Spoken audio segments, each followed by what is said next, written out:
الحمد لله رب العالمين والصلاة والسلام على نبينا محمد وعلى آله وصحبه أجمعين. Assalamu alaikum wa rahmatullahi wa barakatuh. And welcome, dear viewers, to another episode of The Virtues of Islam. In this program, we've been talking about the various good qualities about the religion that Allah subhanahu wa ta'ala loves and that He's completed and perfected for those who follow it. In our last episodes, we've been talking about what happens or what is the etiquette of Muslims if we find ourselves in a disagreement with another Muslim, particularly about religious issues. And so we're now talking about dialogue between two people or more, where the environment should be peaceful and there shouldn't be a desire to overcome, but rather a desire to arrive at the truth. Among the issues that's included in the etiquette of this kind of discussion is returning to the text to prevent arguments. So when we disagree about something, our book, the Quran, and the Sunnah of the Messenger sallallahu alaihi wasallam address us about returning to the revealed text to avoid long and protracted arguments between us. This is one of the virtues of Islam. Whenever there's a disagreement, boundaries are necessary to keep the discussion disciplined and to control its distance. Allah subhanahu wa ta'ala said, مَا خَلَفْتُمْ فِيهِ مِنْ شَيْءٍ فَحُكْمُهُ إِلَى اللَّهِ. Translation of which is, and in whatsoever you differ, the decision of it is with Allah, meaning that He, subhanahu wa ta'ala, is the ruling judge. Allah subhanahu wa ta'ala also said, فَإِن تَنَازَعْتُمْ فِي شَيْءٍ فَرَدُّوهُ إِلَى اللَّهِ وَالرَّسُولِ إِن كُنتُمْ تُؤْمِنُونَ بِاللَّهِ وَالْيَوْمِ الْآخِرِ ذَلِكَ خَيْرٌ وَأَحْسَنُ تَأْوِيلًا. Translated to mean, and if you differ in anything, amongst yourselves, refer it to Allah and His Messenger, peace be upon him, if you believe in Allah and the last day. That is better and more suitable for a final determination. And when the verse says the Rasul sallallahu alaihi wasallam in his life, it means the matter should have returned to him, and after he died sallallahu alaihi wasallam, it means it should return to his sunnah. Ibn al-Qayyim al-Jawziyah, rahimahullah ta'ala, said that the word shay'in, which is indefinite, meaning anything, in the context of something conditional, is a general meaning of anything that believers differ about. So when it said, if you differ about something, shay'in, it means if you differ about anything. Whether it be major or a minor issue of religion, we must return it to the Book of Allah, the Quran, and the Sunnah of the Messenger sallallahu alaihi wasallam. The Book of Allah and the Sunnah of the Messenger sallallahu alaihi wasallam contain the clarity and sufficiency in its rulings to settle the point of difference. You will find information, and that is one of the virtues of Islam. In the religion, if a person is looking for an answer, in the religion of Islam, he will find it in the text.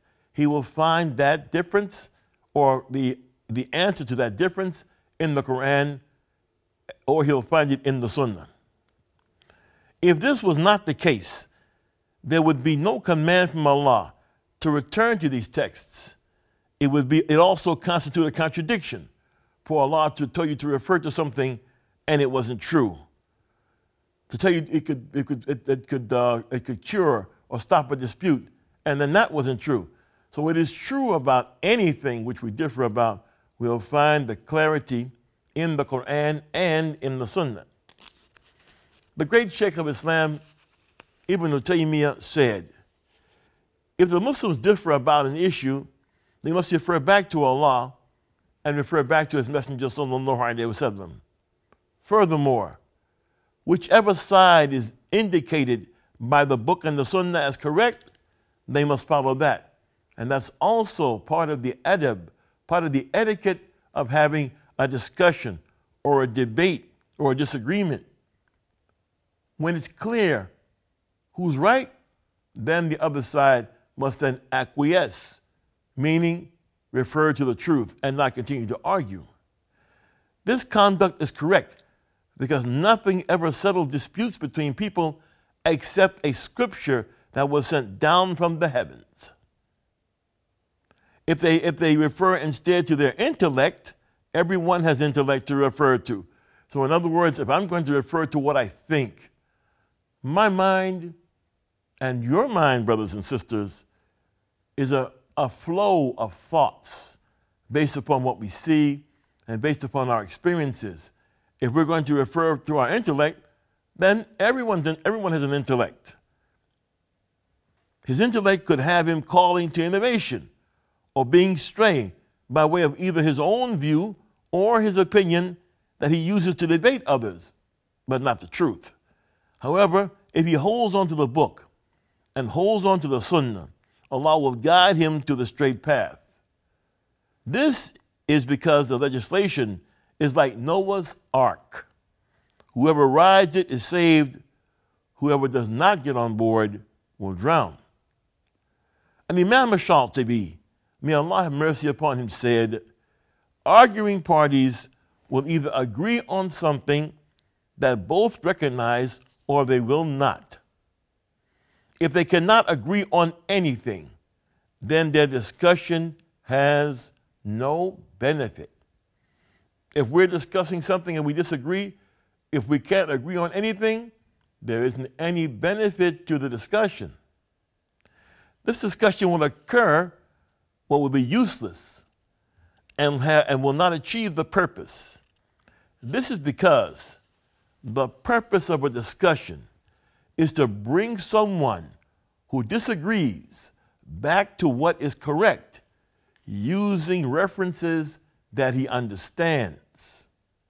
To attempt to correct someone with something that he does not understand is making him responsible for something beyond his ability. And Islam does not do that. Islam only has people responsible for that they're able to accomplish, and never something that they're not able to accomplish.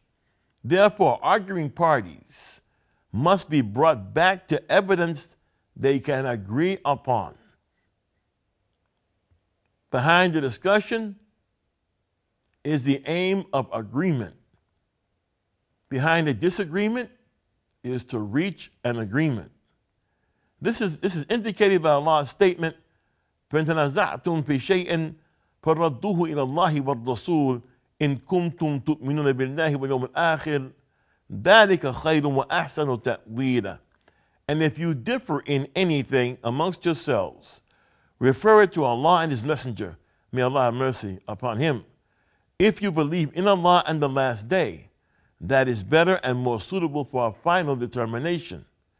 There's no difference about the book and no difference about the sunnah of the Messenger ﷺ among the people of Islam. We all agree that it is true. These texts are fundamental references in issues where differences occur. A footnote to this, and that is the return to the two noble revelations must be according to the understanding of those who preceded us. It must be according to the predecessors, otherwise known as Itba' the Salaf or As-Salaf As-Salih, and their understanding must take precedence over those who came after them for a number of reasons. And we spoke about this in previous episodes. We're talking about issues dealing with belief and issues dealing with acts of worship and issues dealing with human character that was prescribed and described by the Book of Allah and the Messenger ﷺ, and issues of how human beings should treat other human beings and how they should treat even other members of the creation. This has to be taken by those who were there when it was revealed and who were taught first about its meaning. The Salaf As-Salih and their understanding must take precedence over those who came after them for a number of reasons. Among these reasons are the following. The first reason, the Sharia, the legislation that we all agree is true, was originally addressed to them before anyone else. They got it correct under the guidance of the Messenger of Allah sallallahu alaihi wasallam before anyone else ever did. 2, they lived at the time of the revelation. They knew the circumstances surrounding the revelation. They could place the evidence along with the events and conditions of that time. So if you want to know what was happening at the time and place an evidence in proper context, the companions understood the context because they lived it. 3, they were people who possessed fluency in the Arabic language. Revelation came in their language. And the Messenger of Allah sallallahu alaihi wasallam clarified for them anything that was unclear to them. So if you're reading about Sharia, things in the Quran and about the Sunnah, things the Prophet sallallahu alaihi wasallam would say, and the companions, even though they spoke Arabic, wouldn't understand a particular point, they always asked the Messenger sallallahu alaihi wasallam. So they got clarity during their time. Another reason, the text of the Book of Allah and the Sunnah of the Messenger sallallahu alaihi wasallam verify the superiority and elevated position of the companions. The narrations that verify this are numerous. For instance, the Prophet Muhammad sallallahu alaihi wasallam said, خَيْرُ النَّاسِ قَرْنِي ثُمَّ الَّذِينَ يَلُونَهُمْ ثُمَّ الَّذِينَ يَلُونَهُمْ. He said, the best people are qarni, my generation of people. Then those who came after them, and those who came after them. So the Messenger of Allah sallallahu alaihi wasallam verified that they were the best at the practice and living the life of a Muslim. Also, Allah designated them to be the Imams of Deen for those who came after them. And He praised them and those who followed them in their way.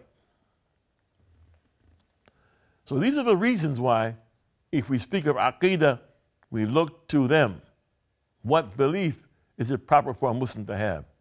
And if we speak of acts of worship, how did they do those acts of worship? Because they got it from the Messenger of Allah, sallallahu alaihi wasallam. And when we speak of character, for instance, the Messenger of Allah, sallallahu alaihi wasallam, once said, no one goes to paradise who has a mustard seed of pride. And he called it kibr. A man listening to the Messenger of Allah sallallahu alaihi wasallam thought this word kibr meant that a person looking good. And he asked the Messenger sallallahu alaihi wasallam, he said, doesn't a man like to look good in his clothes? And the Messenger of Allah sallallahu alaihi wasallam clarified it for him and said, this kibr, this arrogance is not looking good. It is when a person turns down the truth and looks down upon people. And there are many examples of the Prophet ﷺ clarifying for the companions what something exactly meant, and we find that in the annals of the Sunnah. The virtue of Islam covers how we cultivate our young and how we ourselves are cultivated or educated by the deen of Islam. The word in Arabic for education or cultivation is tarbiyah. Tarbiyah. From its linguistic roots, and there are about 4 of them, tarbiyah has 4 functions. The functions of cultivation, education, and raising the young are 4 things. 1, the protection and care of the innate nature of a child, his fitrah. 2, to prepare and develop a child's skills and his preferences, the things that he's going to like and not like. 3, to give orientation and to orientate the nature and skill in a proper way and direction so it can be fulfilled. So to orientate the skill of a child and the child's nature so he can fulfill his nature. As one curriculum said in Islamic University, it is to show the child the ni'mah inside of himself and to show him the ni'mah of Allah in his environment so that he may use the both to make his living in the world and be prepared to go to the hereafter. And 4, it's a gradual step-by-step approach toward the accomplishment of the other 3. So how do we define education, cultivation, shaping and raising the youth, and shaping and raising our community? How is this defined? It is the system of upbringing that Allah has made obligatory upon Muslims.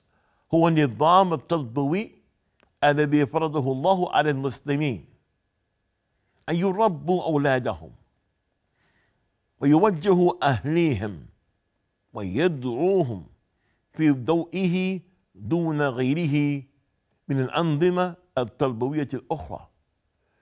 It's a system of upbringing that Allah has made obligatory. It is not optional upon Muslims in raising their children and directing their families. They must be prevailed upon. They must be prevailed upon to follow the guiding principles to the exclusion of other systems of upbringing and education. Another definition of this education coming from Islam: نظام التربوي المنبثق من القرآن الكريم والسنة النبوية والهدف إلى النشأ المسلم في توجيهه ورعايته جوانب نموه لبناء سلوكه وإعداد حياته في الدنيا والآخرة. This is a system of upbringing that comes from the Quran and from the Sunnah with the goal of raising, caring, and directing all aspects of a child's growth and development. More about this topic in our next episode, inshallah. I'm Talib Abdullah for the Sharjah Media Corporation. Assalamu alaikum wa rahmatullahi wa barakatuh.